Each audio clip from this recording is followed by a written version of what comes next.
you can even watch back. Giving players all the props or put them on blast. We don't give no hot takes, only talk facts. We're giving all our devotion, riding high on this wave of emotion. Going all out, yeah, 'cause this is our time. No, ain't no stopping us till we reach the finish line. All in, we came here to win. We're gonna give everything. S-I-C-K on the run. S-I-C-K, sick, sick. On fire, we're ready to fight. We'll bring the house down tonight. S-I-C-K on the run. S-I-C-K, sick, sick. Play it on the car ride, play it when you lounge. X and O, you know that we can hold it down. Shout out to my man Sammy, got it off the ground. And to all the listeners tuned in right now, got debates, analysis, and speculation. This is sports talk for the new generation. You know where to find us, got a reputation. Sick podcast, your #1 sports destination. Giving all our devotion, riding high on this wave of emotion. Going all out, yeah, 'cause this is our time. No, ain't no stopping us till we reach the finish line. All in, we came here to win. We're gonna give everything. S-I-C-K on the run. S-I-C-K, sick, sick. On fire, we're ready to fight. We'll bring the house down tonight. S-I-C-K on the run. S-I-C-K, sick, sick. S-I-C-K, it's the sickest podcast. Tune in for the audio, or you can even watch back. Giving players all the props or put them on blast. We don't give no hot takes, only talk back. S-I-C-K, S-I-C-K, S-I-C-K, S-I-C-K, S-I-C-K, S-I-C-K, S-I-C-K. All in, we came here to win. We're gonna give everything. S-I-C-K on the run. S-I-C-K, sick, sick. S-I-C-K, it's the sickest podcast. Tune in for the audio, or you can even watch back. Giving players all the props or put them on blast. We don't give no hot takes, only talk facts. We're giving all our devotion, riding high on this wave of emotion. Going all out, yeah, 'cause this is our time. No, ain't no stopping us till we reach the finish line. All in, we came here to win. We're gonna give everything. S-I-C-K on the run. S-I-C-K, sick, sick. On fire, we're ready to fight. We'll bring the house down tonight. S-I-C-K on the run. S-I-C-K, sick, sick. Play it on the car ride, play it when you lounge. X and O, you know that we can hold it down. Shout out to my man Sammy, got it off the ground. And to all the listeners tuned in right now, got debates, analysis, and speculation. This is sports talk for the new generation. You know where to find us, got a reputation. Sick podcast, your #1 sports destination. Giving all our devotion, riding high on this wave of emotion. Going all out, yeah, 'cause this is our time. No, ain't no stopping us till we reach the finish line. All in, we came here to win. We're gonna give everything. S-I-C-K on the run. S-I-C-K, sick, sick. On fire, we're ready to fight. We'll bring the house down tonight. S-I-C-K on the run. S-I-C-K, sick, sick.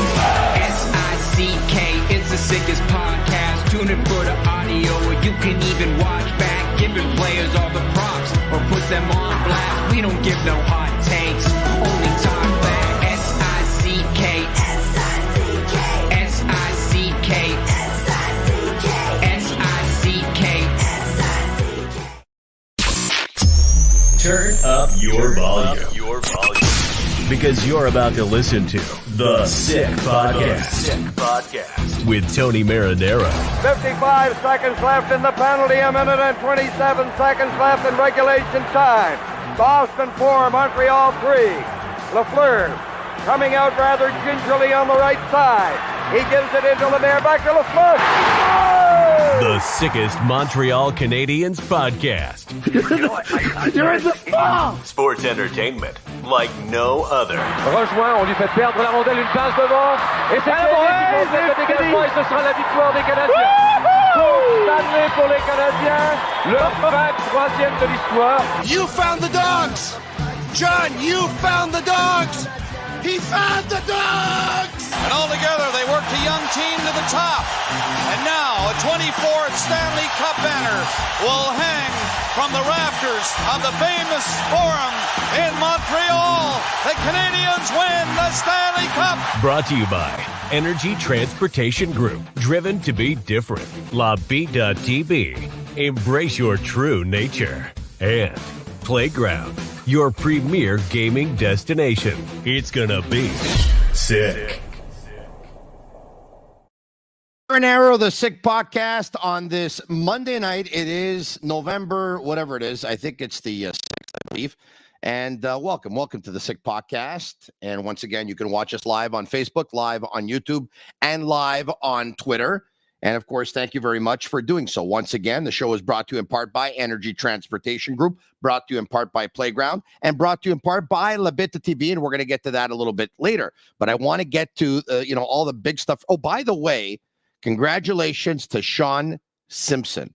Of course, Shawn, you'll know him, has extensive experience in the world of hockey as a former National Hockey League executive, as a former player, as a former sports radio host. He and I worked for the same company for a very, very long time. The only difference being is I was working in Montreal covering the Canadiens, and he was working in Ottawa covering the Ottawa Senators. And he and I were talking over the last little while, and he was on a podcast talking Senators. And I said, Shawn, I still can see that fire in you, right? And he says, yeah, Tony, that fire is still there. And this is what I wanted. This is what I do best. And this is what I want to do.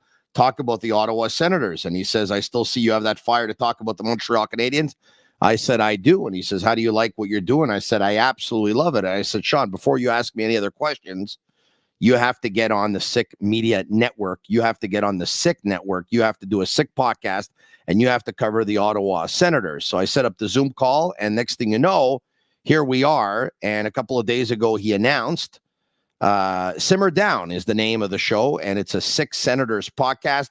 And of course, it's the same concept. You can catch it on YouTube, and you can follow it, and you can subscribe for free, with the only difference being is that I go live, and we go live on weeknights at 10 p.m., and he goes live weekdays at noon, which I think is an absolutely fantastic thing, by the way, because if you would know the station that Shawn used to work for, Shawn was working midday between 10 a.m. and 2 p.m., and what the company did was they took away the midday slot. So they kept the morning show, they kept the afternoon drive show, and they got rid of the entire midday slot between 10 a.m. and 2 p.m. So there was a big void there.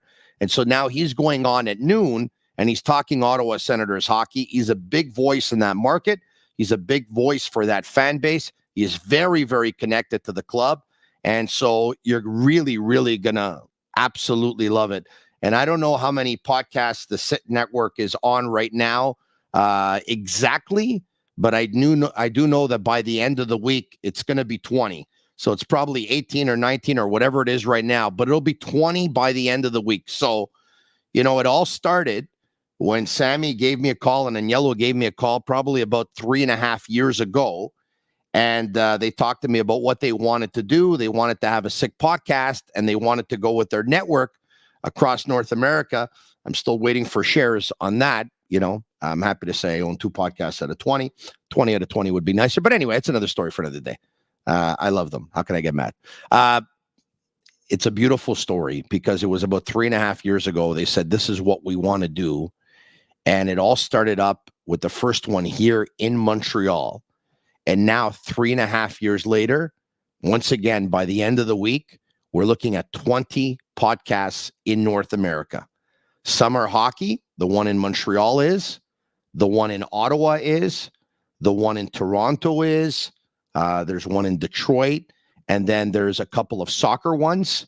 I host the soccer one in Montreal, covering CF Montreal, and of course we have one in New York City covering New York City FC, and then we have a bunch of football ones in Chicago, in Pittsburgh, in Tennessee, Las Vegas, Arizona. I mean, the list goes on and on. New York, we have a bunch of them. And so we're going to have 20 by the end of the week. So the Sick Podcast Network is growing, it's expanding, and stay tuned because it looks like there's going to be an announcement on an NHL one where instead of focusing on one particular team, it's going to focus on the entire National Hockey League.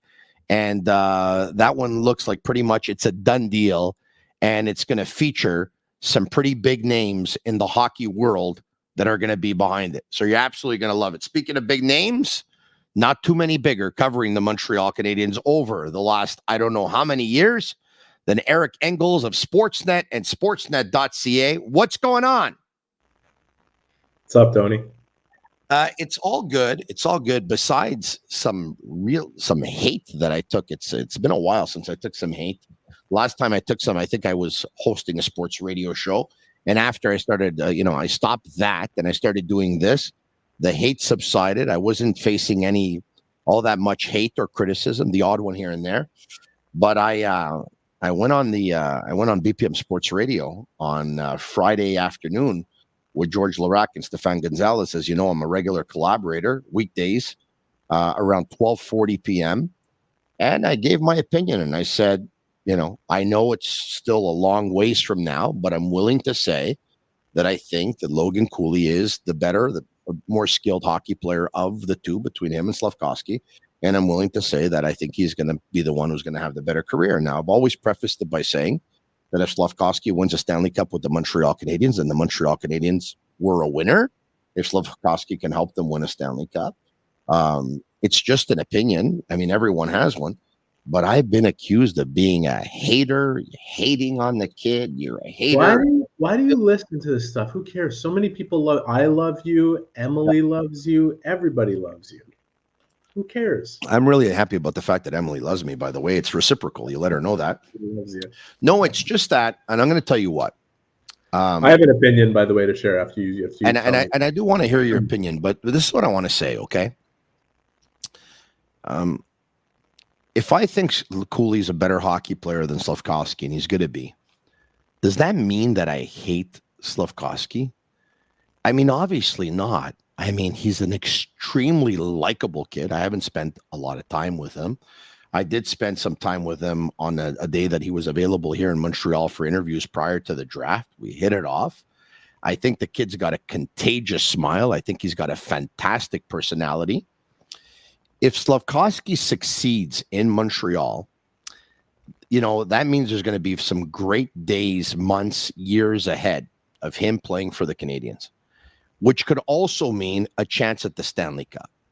If the Canadiens have winning teams, let alone win the Stanley Cup, but if they have winning teams, it's better for Eric Engels at Sportsnet. It's better for everyone at RDS. It's better for everyone at TVA. It's better for everyone at TSN Television and TSN Radio.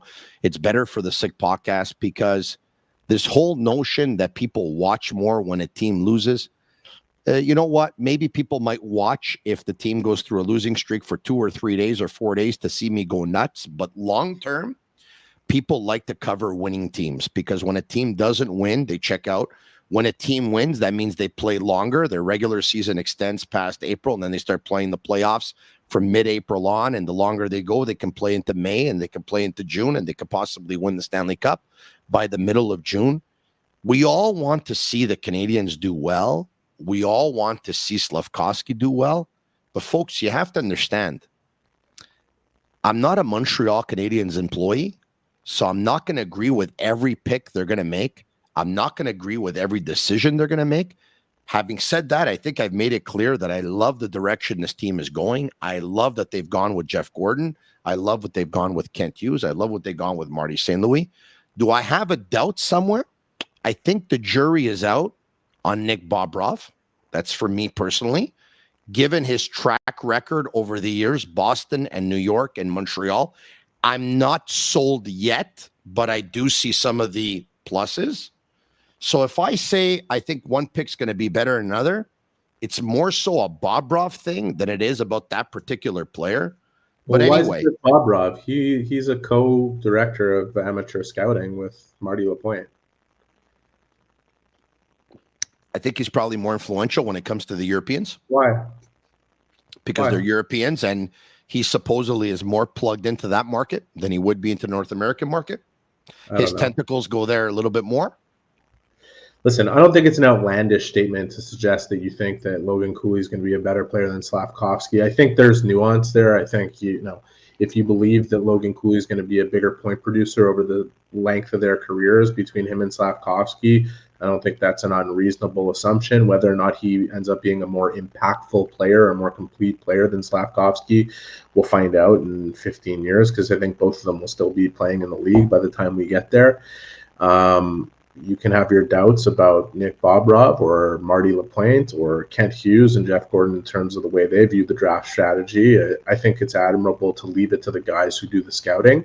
But I know they obviously have a lot of influence in the decisions that get made, and they will challenge everything to make sure that they end up with the right decision. I know that when you go back to 2022 in the draft and this all-important decision that the Canadiens were making, nobody wanted to get it right more than those guys. I mean, the first overall pick for the first time since Doug Wickenheiser, they knew the level of scrutiny they'd be facing, and I think they made a bold choice because they believe so much in the player, and they believe in their own development system, and they believe in their head coach, which is a big part of the reason why Slafkovsky has spent as much time in the NHL so far as he has.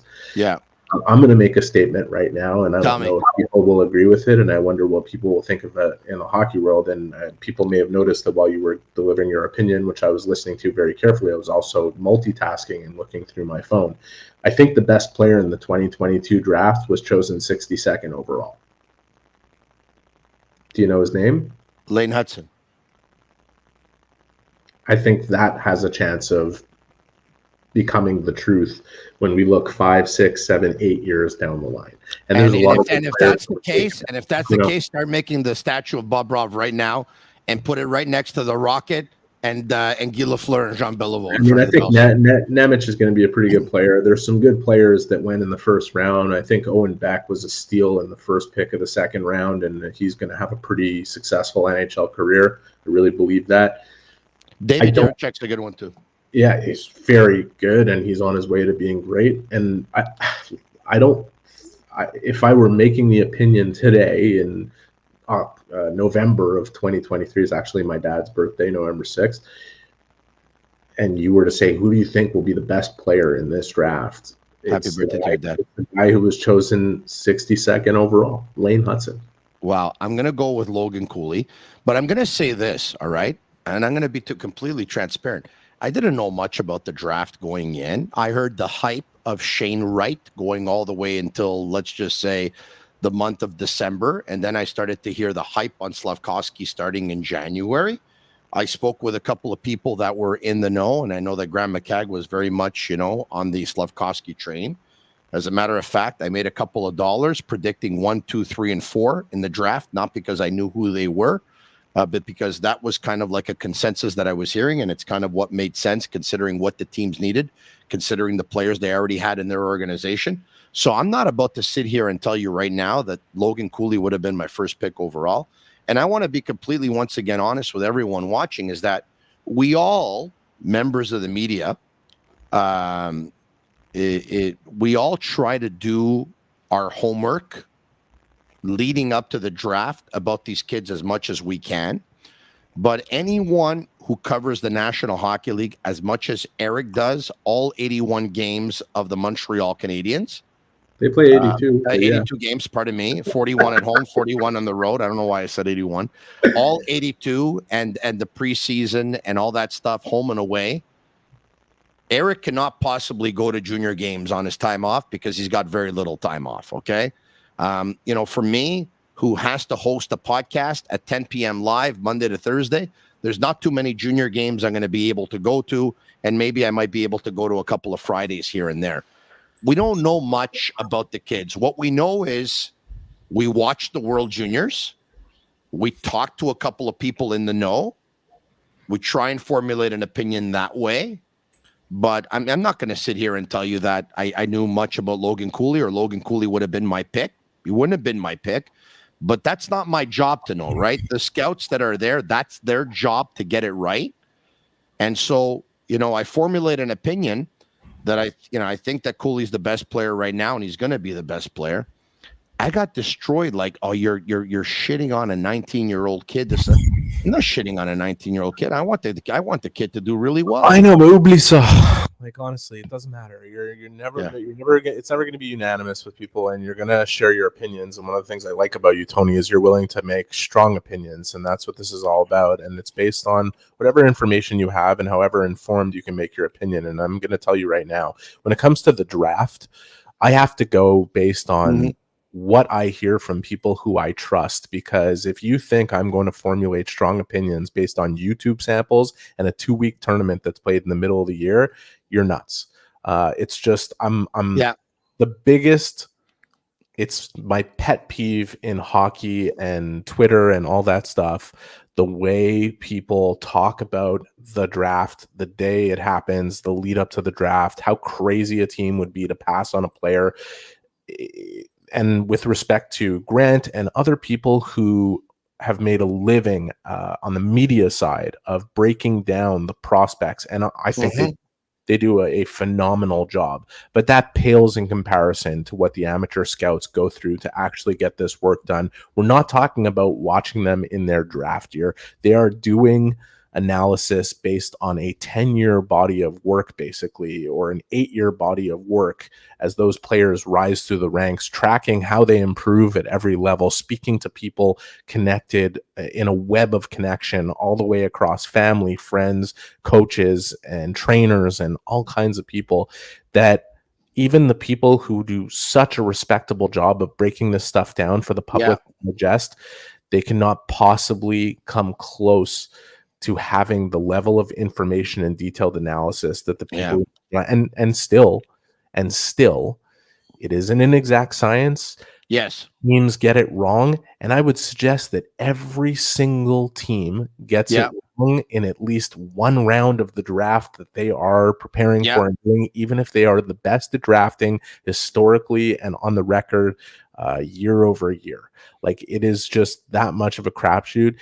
I've been told by people who I have connections with that I would make an excellent pro scout, and I respect that so much. It means a lot to me based on the people who I talk to. I would never in a million years want to be an amateur scout at the NHL level, and the level of goes into that and the amount of work you need to do to maybe get it right. Like, it is an impossible job. And I again, Tony, I have so much respect for the people who dedicate their media careers to trying to put this into language that the general public can understand. But I just want to say, the fans out there who consume that information, you don't have the full picture in everything that you think you know, even if you read it more than anything else that you read in the world. There is so much you don't know, not the least of which is the interviews that happen with these players right before the draft and the psychological assessments and all those things. And I think that's the hardest part, by the way. Everyone can tell what a good hockey player is or isn't. But at the end of the day, you can have all that information available to you of how the player plays, what's his skating like, what's his stick handling like, what's his shot like, whether or not he's got an ability to play in traffic, whether or not he makes players around him better, his strengths on the ice and his weaknesses. You can talk to all his coaches. You can talk to everyone who coached against him. You can talk to his line mates. But knowing a player's true character and what a player is made of and what they do when they're not on the ice and for the other 20 hours in a day type of thing, I think that's the toughest part, because, you know, a big part of what the player is going to end up being at the end of their career is going to be about the amount of character that they have. So anyway, you're right. There's another variable in here, and a really critical one. Tell me. Because of 10 years or 12 years or 17 years of fans shitting on Trevor Timmins in Montreal. Yeah. They were piss poor at developing their players. I mean, That's if true. you want to look at I biggest, think they had a bigger development problem than they had a drafting problem. that's With not Limit even was there. it's not even debatable when you look back at how the Canadiens were developing players, at least over the term of Marc Bergevin's reign as GM. Just you can draft good players, but putting them in a system where they're not appropriately handled in terms of development. And I understand that there's a major referendum on whether or not the Canadiens are doing right by their most important pick from a development standpoint in the last 20 years or whatever it is. Like, oh my God. I like Adam Nicholas a lot, by the way. I only met him once. There's nothing. Listen, the Canadiens have gone from a development model standpoint. They have gone from and I wrote very extensive pieces about this when I sat down with Jeff Gordon over each of the last 2 years to talk about how far they had to come. And then in the second follow-up piece, how far they did come. They've gone from horse and trolley to driving the car and Back to the Future in terms of they were so far behind, and now they have actually set a standard that other teams should aspire to in terms of what they're doing from a development standpoint. And if you want some evidence of that, go take a look at some of the videos of skill work that some teams are doing in the NHL, where they're putting tires on the ice and having defensemen move around them and shoot. Like, the Canadiens are all about game simulation with Adam Nicholas and game-like situations, and training hockey sense and throwing things at them from a skill perspective that is practical and something that you might actually use, versus some of the things that are way behind. And if you go before that time, when before Adam Nicholas and Scott Pellerin and the staff was expanded significantly, the Canadiens didn't even have a skills coach. But there's a big difference between having a skills coach and throwing tires and pylons at players while they dodge them and shoot pucks, than there is doing the work that like Adam and Scott do on a regular basis, and the rest of the development staff and the people the voices like Vinny Lecavalier and Marie-Philippe Poulin that these players have to lean on. It is the most incredible advancement the Canadiens have made under Jeff Gorton so far, and it's expanding and moving further. And the harmony with analytics and how far behind they were, and bringing in Chris Boucher, who's a pioneer in that department, and the people that are added to his staff, and that staff will continue to expand as well. It's the harmony of that with development and hockey ops, and that's where the Canadiens are progressing forward. I know there's a bit of a tangent, but you talked about draft and getting draft picks right and wrong and this and that. And honestly, it doesn't matter much if what you're doing in development is a disaster. So I wouldn't want the amateur scouting job either, by the way, Eric, because it requires a lot of travel by car halfway around the country and through North, and then of course so many air miles to go to Europe and Scandinavia and stuff like that. And I don't like traveling alone, especially in a car for 4, 5, or 6 hours where I have no one to talk to. Jeez. And you want to talk about a thankless job. Like, you don't get the credit, you get the blame when it doesn't work out. And you end up in a situation where you've done a good enough job where inevitably your team falls into contention like the Canadiens hope to be, and first round picks are flying out the door, second round picks are flying out the door every year, and your work becomes even more of an inexact science to find a guy like Lane Hudson at 62nd overall. And when the player ends up becoming a good player, a lot of people end up giving credit to the general manager and not to you, right? Or when you pick the wrong player and the GM intervened and picked a guy because he saw him for 2 weeks at the World Junior Championships and thought, well, this guy's a good fit. Or in another year, Louis LeBlanc ends up on the Montreal Canadiens, with no disrespect to Louis, who I think could have been a good player, but it wasn't fair to him to go 18th overall. Or a guy like David Fisher ends up on the Canadiens. And I'm just saying, there's some guys who the amateur scouting guy will get blamed, but the GM intervened and decided this is who we're going to get, Michael McCarron. Like there's examples. Yeah. In Louis' case, maybe even the team president at the time. Who knows? All depending on who you ask and who you talk to. But anyway, okay, we went through that, and so folks. I love it that you are diehard Montreal Canadiens fans, but it's not because someone thinks that another player is going to have a better career. Like I had Jordan Schmaltz on the podcast on Friday. Friday night, I thought it was a really, really strong podcast because we had Andre Tourigny that joined us for a good 40 minutes or so. Isn't he awesome, by the way? He's so good.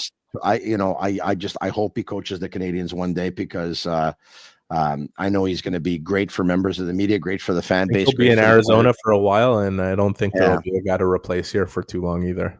A long time before, unless Marty St. Louis decides he doesn't want to coach. I asked him if people recognized him. I asked him if people recognized him in Arizona. He said no. But anyway, he was very, very, very giving with his time. A good 40, 45 minutes. He joined me, and then Jordan Schmaltz joined me after, whose brother Nick Schmaltz obviously plays for the Arizona Coyotes, and he's a former NHLer, but he had a chance to play versus Slafkovsky in Finland. And he came on, and his opinion was Slafkovsky was a real physical specimen in Finland. And every time we played them 5 or 6 times during the year and in the playoffs, every time I saw him, he got better. But a year and a half later, or a couple of years later, I don't think he's grown to the point where I've seen huge improvement. That was his take, right? Oh my God, I got obliterated for putting the guy on the podcast and stuff like that. It's as if, not everyone's the beauty of sports is that we all have different opinions. Sometimes we're going to agree. Sometimes we're going to disagree. Sometimes someone's going to have the same opinion. Sometimes someone like Jordan Schmaltz is going to have a different opinion. But it doesn't mean that because somebody has a difference of opinion that they're dumb, they're stupid, or they're clowns. I know, but that's the world. That's the world we're living in now, unfortunately, and social media has exacerbated it. And you know what? It's kind of social media is a microcosm of society in that the people who yell the loudest get heard, but that rarely makes them the smartest people in the room. And the ones who usually are the smartest people in the room are the ones who sit back and listen. That's just kind of one of the big problems that we have to deal with on a daily basis. And that certainly extends outside of sports, as we're seeing on a daily basis. So it used to be a really lovely distraction from my day. And right now I couldn't want to do less with what I see on social media. It's become something that I want to be distracted from. I look forward to work more than I do picking up my phone and seeing what I'm seeing in certain areas. It's a gross thing, and it's upsetting and disheartening on a personal level with certain things that are going on in the world. But, from a sports perspective, I think people take things out of context immediately. They insert their opinion. I'll give you an example. I was answering questions on my way out to Vegas on Twitter. And somebody asked me if I thought the Canadiens would trade Josh Anderson and Brendan Gallagher at some point this season. And I replied, no, I don't think so. But I think the New Jersey Devils could use 1 or 2 players that are like Josh Anderson. And I got all kinds of replies saying, we don't need Josh Anderson. We don't need it from New Jersey Devils fans. We don't need it. I never said that they should go get Josh Anderson. My belief on the New Jersey Devils is they might be one of the top 3 most skilled and fastest teams in the NHL. They play at great speed. They look like one of the best teams in the NHL. And I don't see them going anywhere in the playoffs, at least not deep, if they don't get some size and grit and the physicality and guys who fit with the speed as well that can help them in those situations. You look at the Rangers blue line, it's going to be a hard team to play against for a team like New Jersey. I think that's the one thing that's missing is just a little bit of beef, but not just beef for the sake of beef, but beef that fits with the speed. And that's why I said a player like Josh Anderson, but people don't read carefully and they don't look at what you're saying. They immediately jump down your throat. So that's why I say you should ignore that shit, Tony, because you know what? Everybody loves you, man, outside of a couple of people who just want to yell really loud.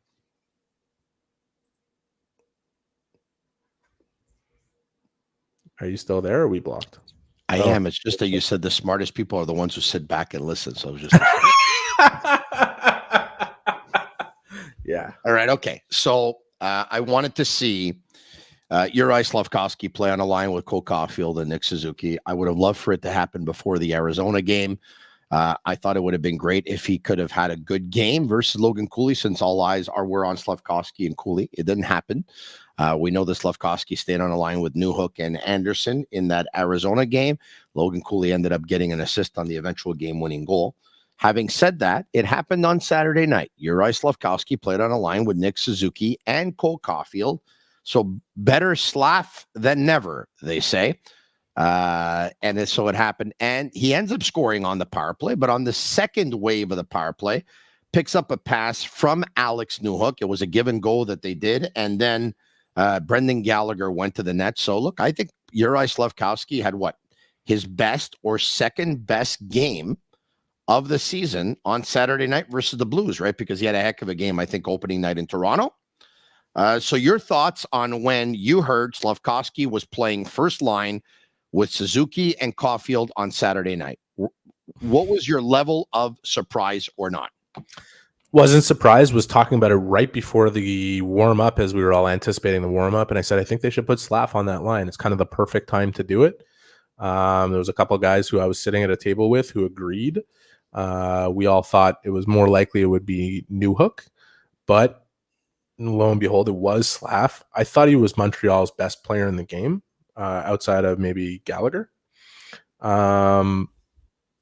And my initial thoughts were probably a little different than some people who were digesting that news, because I think everybody. I thought he was better than Gallagher on Saturday night.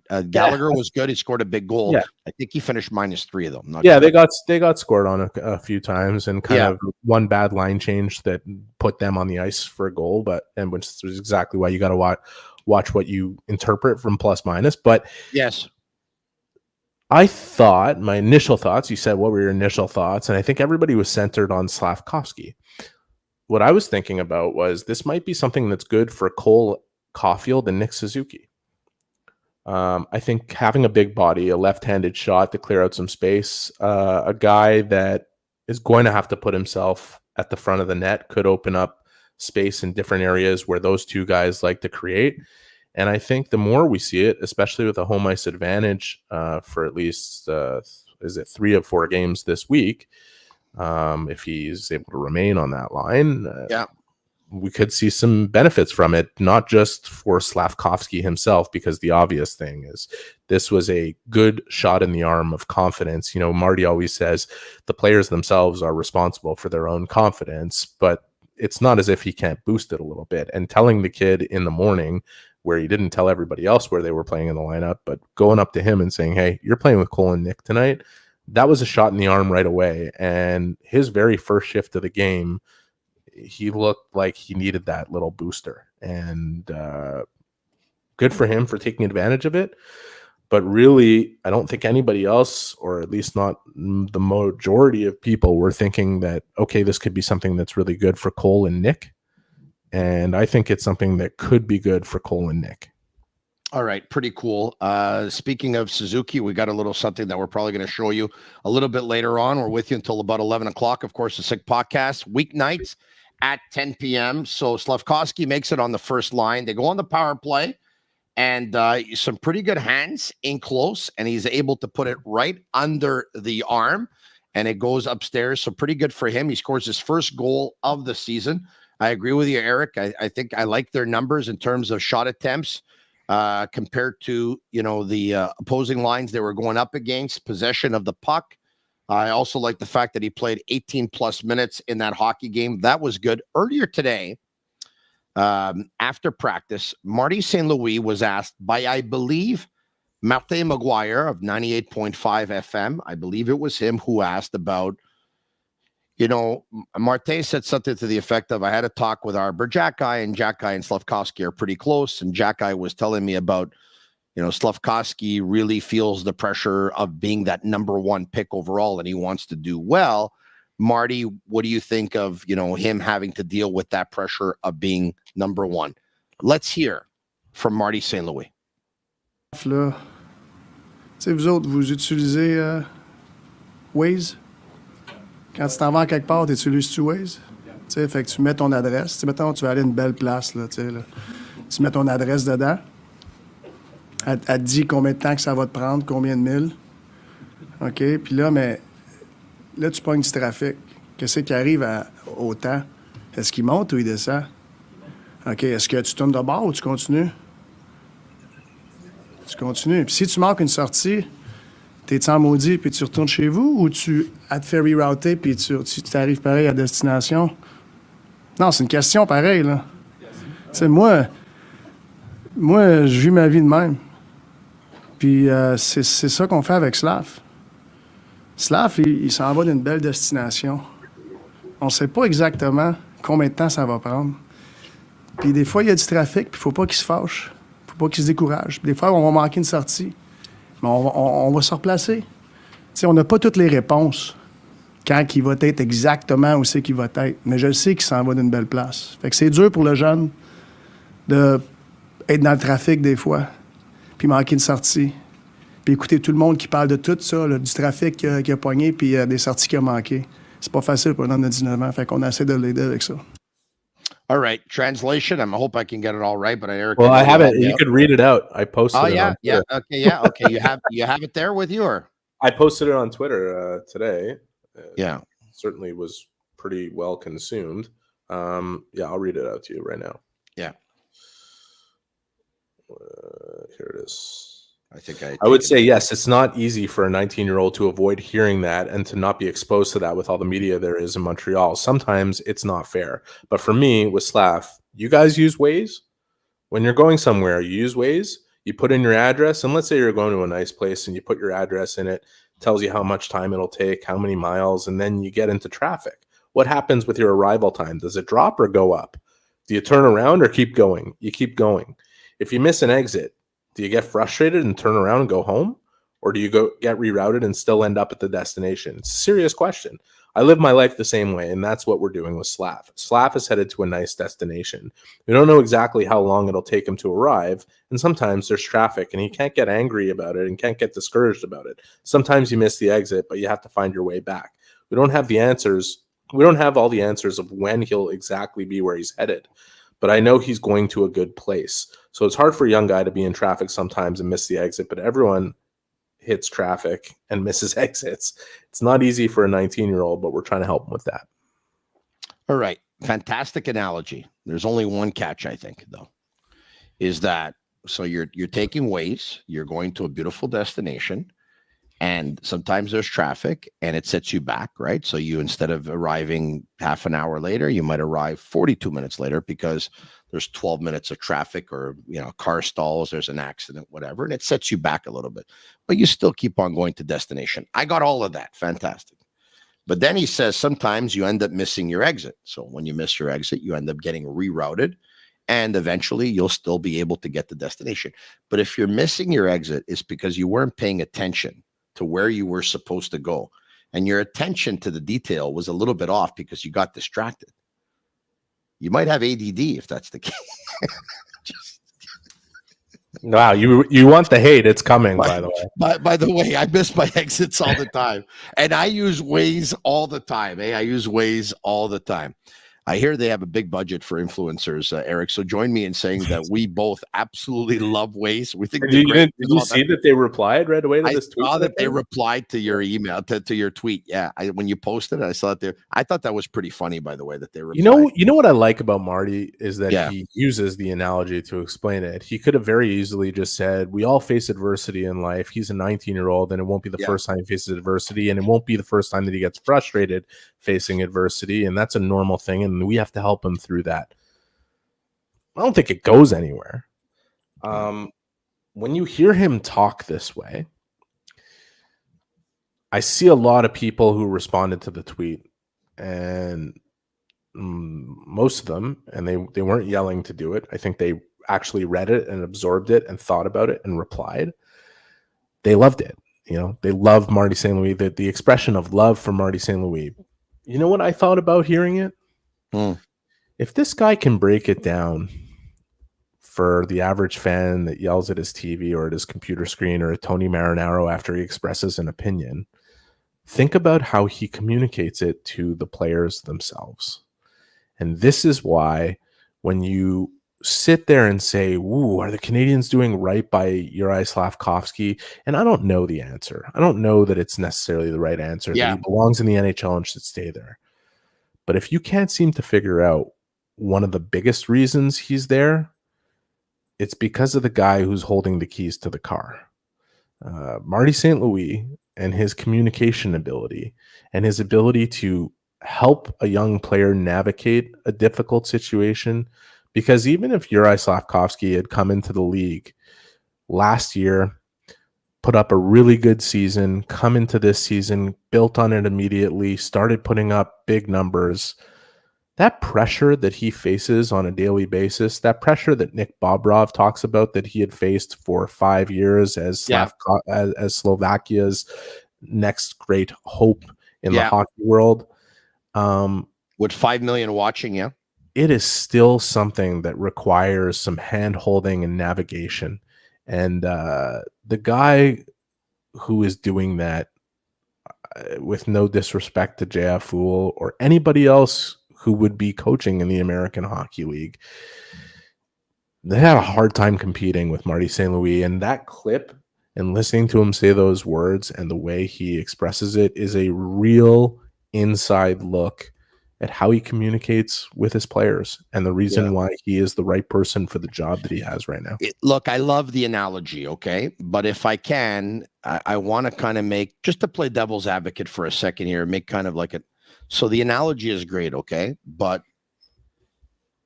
I think Canadiens fans understand what Marty's trying to say, right? So Slaf is driving and he's using Waze and he's going to a really nice destination and he doesn't know how long it's going to take him there or which way he's going to take to get there, but eventually he's going to end up getting there.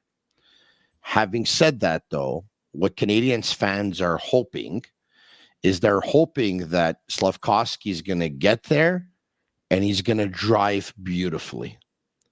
And he's going to be able to get there driving better, faster, safer, and accident-free, more so than anyone. You understand what I'm trying to say? Yeah, like, does anybody take that route? Like, okay, let's forget about hockey. Let's forget about hockey players. Remind me, Tony from LaSalle. When Tony from LaSalle became Tony Marinaro on the air, what age were you? So Tony from LaSalle started calling sports radio probably when he was 13 years old. And Tony from LaSalle ended up on the radio working for a radio station for the very first time at the age of 29. And you hit it pretty good right away, if I remember. Not really. I think I probably came into my own at around 34. It probably took about 5 years or so, but yeah. Yeah, in your own evaluation. But at the time when you started, people were listening, people were catching on, the product was growing, and you were probably saying to yourself, this is what I should be doing. The station was 1 year old, right? So we were kind of like an expansion team type of thing. So we're 1 year in, so you can afford to give an opportunity to free agents. But you were doing all right. Trying to build something, right? You were doing all right, but you definitely weren't doing perfectly, and you definitely weren't driving the car like Mario Andretti.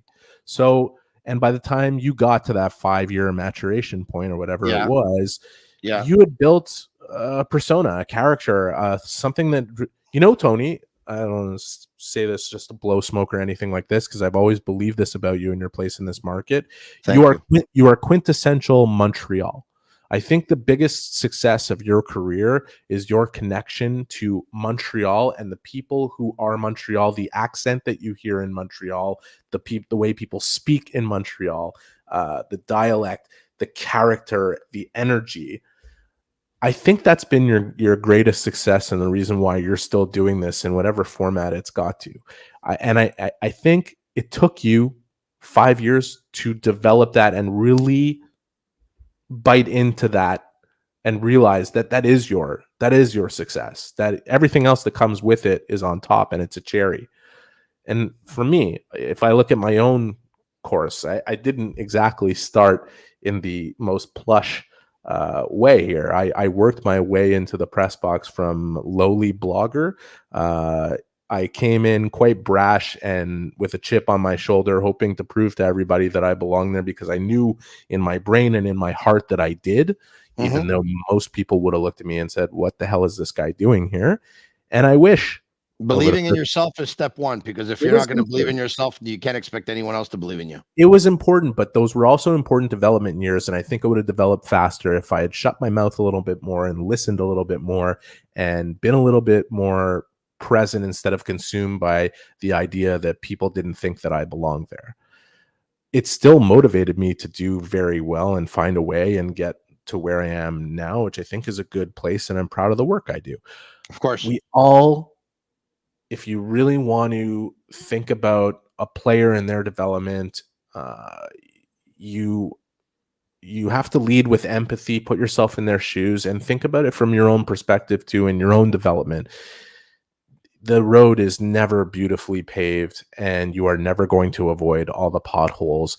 Like David Goggins, I don't know if people who watch your podcast like David Goggins. I'm sure they get pushed some of his stuff on social media. His talk about the importance of failure, of not being afraid of failure, but embracing it, of how much further it takes you towards success, of how critical it is.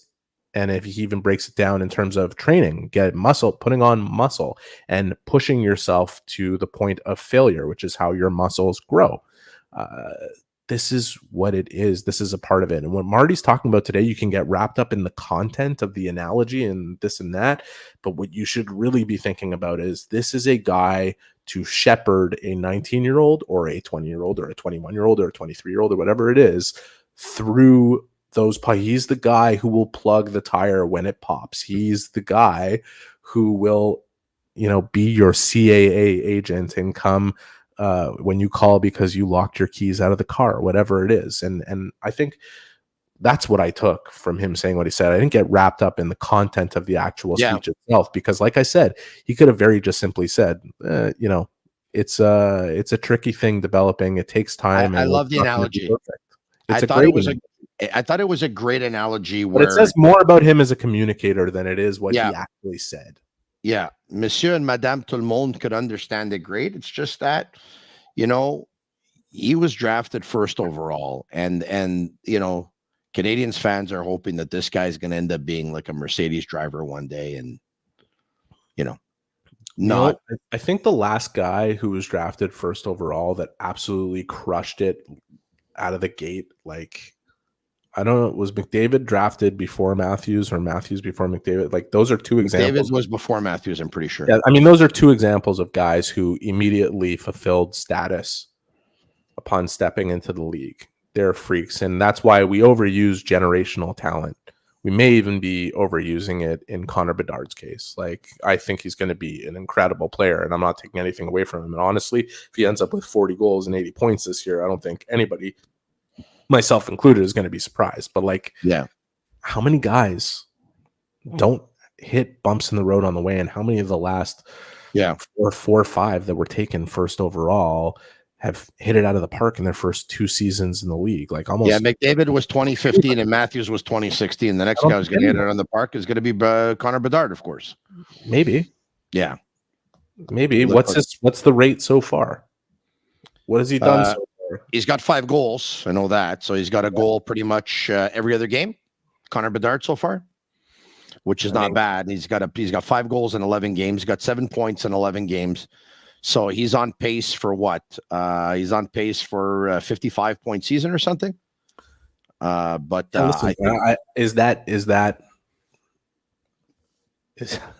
Again, there's going to be some bumps along the road if that's what it ends up being. Yeah, because I think we all had higher expectations than that, and that's part of it. It's a 52-point season, but I'm still going to predict that he's going to hit. There's people who would have thought he'd score 52 goals this year. Points. I'm just saying. I wasn't one of those. Matthews, McDavid, that's like rarefied air, honestly, for a first overall coming in now, and it's the hardest league in the world. Like, I understand Slafkovsky is further away from where you'd want him to be as a first overall pick, and I think there is validity on all sides of the debate here. There is validity in the debate of maybe they've rushed him, maybe he should be in the AHL, maybe he should have spent time there by now, maybe he should be there soon. There's validity in all of it. You can make very sound arguments to that effect. I don't know what the right answer is, but we're going to find out over time. Let's talk about Josh Anderson now, because Slafkovsky was on a line with Anderson and Newhook that went nowhere, unfortunately. And they were on that line together for what it was at about 7 or 8 games. I saw this on the RDS.ca website, so I'll give them credit because I'm one of those that likes to give credit when he sees information. So this is courtesy, that's courtesy of Sportlogique. So here we go. Percentage of goals expected at even strength with Anderson and without Anderson. So Newhook with Anderson, 27.3% percentage of goals expected. Without Anderson, 47%. Slafkovsky with Anderson, 33.5%. Without him, 53.6%. Suzuki with Anderson, 28.9%. Without him, 51.2%. Caulfield with Anderson, 37.7%. Without him, 54.2%. And Sean Monahan, playing with Anderson, 28.3%. Without him, 42.6%. Those are huge numbers, which show anywhere between, 14 to 23%, anywhere between 14 and 23% of improvement in goals expected at even strength without Anderson. Clearly, these are stats that show you that Josh Anderson has been struggling. Yeah, that's one conclusion that's easy to draw, and I don't think you need to look at the numbers to see that. And it's, to me, more variable than it is what you need to interpret from those numbers. So I say it's a variable in that his confidence is down and he's struggling. Okay. Mm-hmm. What they tell me, though, and I think the dangerous conclusion to draw is someone who looks at that and says he's not a good player. That's not, to me, what those numbers say. He was amazing in preseason. He was confident, and the confidence is fleeting. And I think I've said this before on your show, and I'll say it again, I'm sure many times. It takes time to strip away, and it takes time to build back up. What those numbers really say to me is Josh Anderson it's hard for him to fit within the concepts and structure that Marty St. Louis wants the Canadiens to play with. I think we've known that for a long time, and I think those numbers are highly reflective of that, with the variable included that we're looking at them at a time where his confidence is particularly low and he's struggling on the ice. He was asked today by Marc-Antoine Gaudin of Radio Canada, who does an amazing job. Yeah. How do you teach? He said, you always say that there's players who play chess and players who play checkers, and sometimes you need players who play chess to play checkers and players who play checkers to play chess. How do you teach the ones who play? I think we can agree that you're a coach that really coaches the ones who play chess, but how do you get a player who plays checkers to play chess? And I'll tell you a funny anecdote after this. I can tell you right now that I have no idea how to play chess, by the way. Yeah. None. And he said, you need aggressive patience, that kind of moniker that he's had since the beginning of the year. So he's saying, it is something that you work on a lot, but you need to be patient with. But he also said that sometimes you need to be able to play checkers. And I think right now, for Josh Anderson's confidence, even if it doesn't improve those numbers or doesn't change the fact that it's a tough fit for him with what the concepts are on this team, because so much of his offense and his ability is generated in terms of his own rush opportunities, and he creates a lot himself, but not within the structure of the group. Right now, he should put chess aside and really work on playing checkers and just doing what he does. When he gets into open space, I don't want to see him stick handle and look for a better option. I want to see him shoot the puck and follow it up and go to the net. I just think that is going to lead to a goal. It could lead to some in bunches. It could increase the confidence. And then those other things that he wants to incorporate that Marty St. Louis has been working on with him to incorporate will come to play because he'll have some variety within his game to get there. Meanwhile, after all this talk about chess and checkers, as Marty was walking off the podium, I turned to him and said, "What about snakes and ladders?" And he said, "Well, I thought we were at the top of the ladder. We climbed the ladder against Vegas last week, and then we hit the snake in the next 2 games." So it was pretty funny. But that's pretty good. That's pretty good. Look, I just don't think that people should look at this and say Josh Anderson is not good. Like, Josh Anderson can be a very good player. No, he's good, but he can be a lot better. But whether or not he's a fit with this and what they're trying to do here is really questionable right now. And those numbers speak to that. And I think he needs to not go on his own page or anything, but I think he needs to be able to play his own game a little bit more before he gets back to focusing on these things. I got an opinion on this one. Marty St. Louis is trying to put together a team of players that think the game at an elite level and have elite level hockey IQ. That is something that you can work on. That's something that you can develop. And they're trying to do it with Slafkovsky and a lot of young players on this team. Anderson is not as young as the core on this team that is 19, 20, 21, 22, 23, 24, a lot of those players. He's 20, was he 29? And 28. Or he could be 28, okay? And the hockey IQ is not his strength. And they're trying to teach him it, but it might be too late, or he might not ever be able to catch up. And long story short, what I'm trying to say is, if they want everyone to be on the same page in that respect, 29, by the way, he doesn't have that. And so now I understand what you're saying. Well, he might as well just play his own game and just do what he does best. And he might have to, because I think it's going to be very, very tough to have 18 hockey players play the same way. I don't know if that's go through every team. Realistic. Like, every single team is going to have 1 or 2 guys who get a little lost with the style of play. Like, now, is he beyond being able to get better at it? No, I don't believe in that. And if you want an example, like Brendan Gallagher's right there for you. Like, Brendan Gallagher has had to change his game significantly since Marty St. Louis came in. And now there is a feeling that Gallagher gives you everything he has in the tank night in and night out. And Josh is not. Oh, I don't think that's true. I think Josh is trying extremely hard.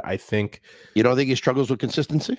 No, I think he has trouble right now with confidence. I also think there is a misnomer about players of Josh's style, that people think they can maintain that over an 82-game season. And the best ones who play that style of game have a B game that can come through when the legs aren't there to be able to do, what it takes. So I don't know. I just think Josh can be better within the concepts of the team, but he can be better at playing his own game too. And that's got to happen before the other thing happens. Okay, let's do this very quickly. A little bit of rapid fire here, because we're already an hour into the show. I love show. Rapid fire. Okay, Michael Matheson, in your opinion, something wrong, yes or no? I think he's still hurt.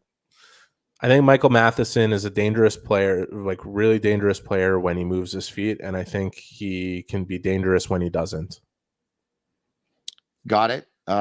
Justin Barron, I know Marty St. Louis talked about him being much more consistent this year, and he's had to work on that defensive game, but that was the game he struggled the most this season. Last game in St. Louis, -2 for him. Did you find?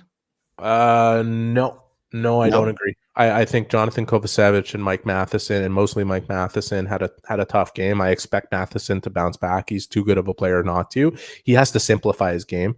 no question. Kovacevic got dragged into that a little bit. He has to ensure that his confidence remains high because he's played good hockey. And as far as Justin Barron's concerned, I think there's a lot more to like about his game than there is things to pick apart at this point. And especially on the power play where he's getting a look now, and that's right in his wheelhouse. I would actually, and with no disrespect to Matheson, like to see Barron get some looks on the first unit. I'd like to see a righty making that pass over to Caulfield, change the angles a little bit in terms of the deception that you can pull off from there. Okay, let's bring up the Habs schedule now between now and for the rest of November. Tomorrow night, of course, they go up against my son Anthony's favorite hockey team in the world. I don't know if I should say that, but they are. He is a big fan of the Tampa Bay Lightning, has been for, I don't know, last, 7 or 8 years or so. He's a huge Nikita Kucherov fan, by the way. So anyway, yeah, they go up against them tomorrow night. Then they're in Detroit on Thursday night. They host the Boston Bruins and the Vancouver Canucks Saturday and Sunday. So anyway, you see it here. Then they host Calgary. They host Vegas. They go to Boston the week after. They're at Anaheim that Thanksgiving week in the United States. They're at Anaheim on a Wednesday, an afternoon game on Friday. They're in San Jose. Afternoon on Saturday, they're in Los Angeles. And then a couple of days later, they're going to be in Columbus and come back the next night to host the Florida Panthers. They usually say that by the end of American Thanksgiving, where you are gives you a pretty good indication of where you're going to end up finishing and what kind of team you are. That didn't hold true for the St. Louis Blues, by the way, who I think were last in the league on January 3rd. And they ended up winning the Cup that year that they won the Cup several years ago. But tomorrow night, just your thoughts versus Tampa Bay and what you expect. I think Montreal will be up for the game. Whether or not they win it is questionable. But, man, a 6-5 up and down emotional kind of game. Tampa's going to be pretty pissed off that they lost to Toronto in a game they were up 4-1. But this is the third time the Canadiens in the last week are playing against a team that is on the second half of back-to-back while they've been resting. They have to be able to take advantage of that if they're going to continue to take steps forward in their development as a team. You look at this week in general. Yeah, it's a pretty tough week. Some really good teams, but I think they get up to play those teams, and I think they should be expecting of themselves that they'll at least be 500 by the end of it. I think that should be their expectation. I think that should be the minimum they set it at. They'll go game by game, day by day, all that stuff. Things need to happen, and they need to play vastly different than they did against Arizona and St. Louis, because those were two unacceptable games after the one they played in Vegas. Slafkovsky with Suzuki and Caulfield tomorrow night again? Yes. Yeah. We'll talk to you again in a couple of days, Eric, or maybe even next week, but time flies when you're having fun. Thanks for doing this, my man. We'll talk to you soon. Pleasure. All right. There's Eric Engels of Sportsnet and sportsnet.ca. Speaking about having fun, I could tell you now because we made it official, but a couple of weeks ago, I was on the set. So we got a phone call and we were asked if we were interested, of course. And I was asked if I was interested in hosting a cooking show, and we'd be talking a little bit about hockey. And anyway, it's called Cooking with Legend, Légende dans la cuisine. And of course, Cooking with Legends brought to you by Hellmann's and Quebec's leading mayonnaise, Hellmann's Real Mayonnaise. So I don't know if you had a chance to see this on social media, on Twitter or on Instagram, but what I posted a couple of days ago, I think I posted it on Friday night at around 7 p.m. or so Eastern. I will show it to you right now. Here from the Sick Podcast. I make my living talking hockey, and I'm thrilled to share some exciting news. Hellmann's and the Bleu Blanc Rouge have joined forces to introduce an exclusive video series called Cooking with Legends, Légende dans la cuisine, and I will be your host. Don't miss the first episode on November 9, where I will hang out in the kitchen with a guy who makes his living playing hockey. I'm talking about the one and only Nick Suzuki. This #1 center fuels his meals with the #1 condiment on the shelves, in your pantry, and in your fridge, Hellmann's Real Mayonnaise. This mini-series is dedicated to celebrating the secret sauce behind your favorite team's success, while also bringing legendary flavor to your game night recipes using Quebec's leading mayonnaise, Hellmann's. All right, so there you have it on episode #1. I was cooking with Nick Suzuki. and spent quite a bit of time with Nick, and we had a lot of fun together. So I enjoyed myself, and I think you're going to enjoy it as well. So we'll let you know when and where. When is going to be on November 9th, and we'll give you the details leading up to it as to where and where you can catch it and all that stuff. But I think you're going to enjoy it. All right. So once again, on that note, that's it. I think we covered what we had to cover. And the Montreal Canadiens host the Tampa Bay Lightning tomorrow night, once again, with Juraj Slafkovsky on the number one line with Suzuki and Caulfield. And, you know, when you're driving, you're going to get to a real nice destination. Sometimes there's a little bit of traffic, and sometimes you miss your exit, but you end up getting there eventually. We don't know how much time it's going to take, says Marty St. Louis, but he's going to get there eventually. And when he does, it's going to be a real nice destination. So on that note, let's look forward to tomorrow night. There's a lot to build on for Juraj Slafkovsky because he had his best game or his second best game of the season on Saturday night for the Canadiens in St. Louis. Of course, the Canadiens had a tough week last week with losses in Vegas, losses in Arizona, and losses in St. Louis. They look to bounce back tomorrow night versus, once again, the Tampa Bay Lightning. And what's going to be awesome about the game is going to be after the game. I'm going to be back here once again, same time, same place, to bring you the Sick Podcast. I want to thank our partners, of course, these guys here, Brewed in Quebec and a winner of a dozen international awards. Tibi offers quality microbrewery beers made with premium ingredients for everyone's taste.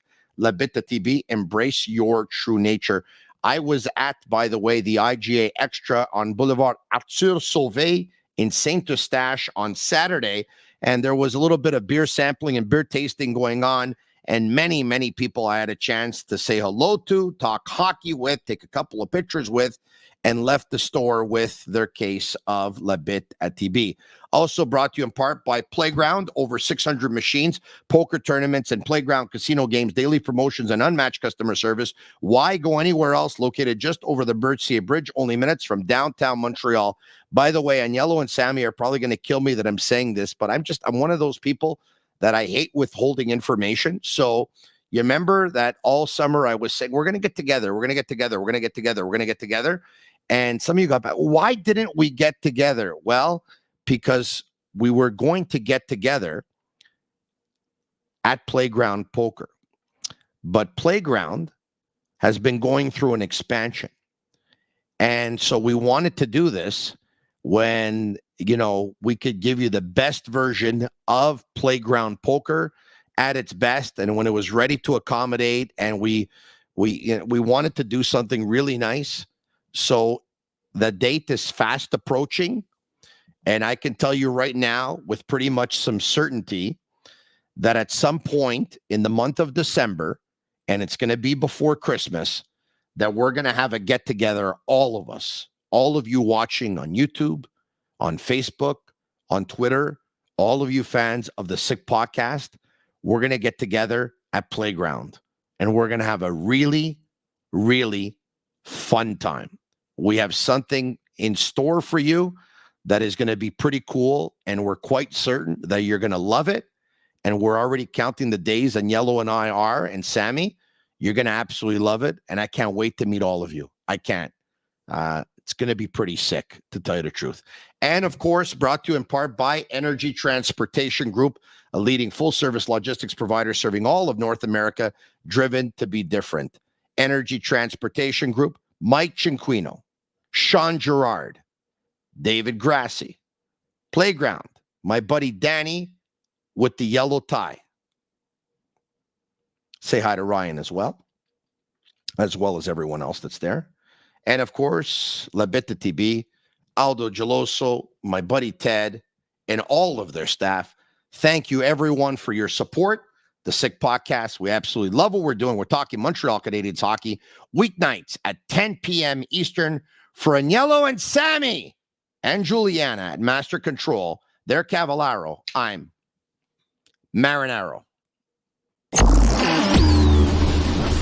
And that's a wrap. Hope you don't miss us too much until next time. Follow the Sick Podcast with Tony Marinaro on YouTube, Instagram, Facebook, Google Play, and Apple Podcasts. The Sick Podcast is brought to you by Energy Transportation Group, driven to be different. LaBita.tb. Embrace your true nature. And Playground, your premier gaming destination.